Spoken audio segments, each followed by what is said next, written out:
What if I told you that one of the biggest mistakes Facebook ever made was rejecting a job applicant? That applicant wasn't famous. He wasn't rich. In fact, he had once depended on food stamps just to survive. Facebook said no. A few years later, they came back with a completely different offer. Not a job. They wanted to buy his company. The price? $19 billion. So how did a poor immigrant, who cleaned grocery stores to make ends meet, build an app used by billions of people?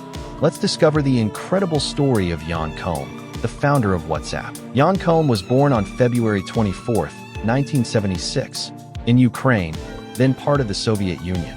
Life wasn't easy. His family lived in a small home with very limited resources. There was no luxury. Sometimes even basic necessities were difficult to afford. The Soviet government closely monitored people's communications. Phone calls could be listened to, and privacy was almost non-existent. As a young boy, Jan experienced what it felt like to live without freedom. Years later, those experiences would influence the way he designed WhatsApp. At the age of 16, Jan and his mother moved to California in search of a better future. They arrived with almost nothing. Money was so scarce that the family relied on government food stamps. His mother worked as a babysitter.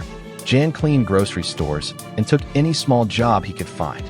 Life was difficult, but Jan never complained. Instead, he spent every free moment teaching himself about computers. He borrowed networking books, read technical manuals, and learned programming on his own. Little did he know, these late-night study sessions would one day make him a billionaire. Jan eventually found work as a security engineer. During one assignment at Yahoo, he met another engineer named Brian Acton. The two became close friends. In 1997, Yahoo hired both of them. For nearly 9 years, they worked together, learning how large internet companies operated. When they left Yahoo in 2007, they weren't sure what to do next. So they applied for jobs at Facebook. Both of them were rejected. Most people would see rejection as the end of the road. For Jan and Brian, it was only the beginning. In 2009, Jan bought one of Apple's new iPhones. He noticed that mobile apps were becoming the future. He had an idea: create a simple app that would let people communicate easily over the internet. He called it WhatsApp, a play on the phrase, "What's up?" The first version wasn't very good. It crashed repeatedly. Almost nobody used it. Jan became frustrated and thought about quitting.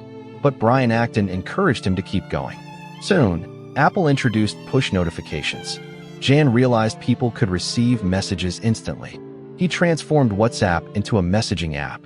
It was simple. No advertisements, no games, no unnecessary features. Just fast, reliable messaging. People loved it. The app spread across the world. Millions became hundreds of millions. As WhatsApp became one of the world's fastest-growing apps, Facebook started paying close attention. Mark Zuckerberg personally met with Jan Koum several times. He knew WhatsApp was changing the future of communication. In February 2014, Facebook made an unbelievable offer. They wanted to buy WhatsApp for $19 billion. Think about that. The same company that had once rejected Jan's job application was now paying billions to own the company he built. One detail makes this story even more emotional. Jan signed the acquisition papers near the welfare office where his mother had once collected food stamps. It was his way of remembering how far they had come. Although Jan joined Facebook after the acquisition, he believed strongly in protecting users' privacy. Over time, disagreements grew about the future of WhatsApp. In 2018, Jan decided to leave Facebook. For him, privacy mattered more than staying at one of the world's biggest technology companies.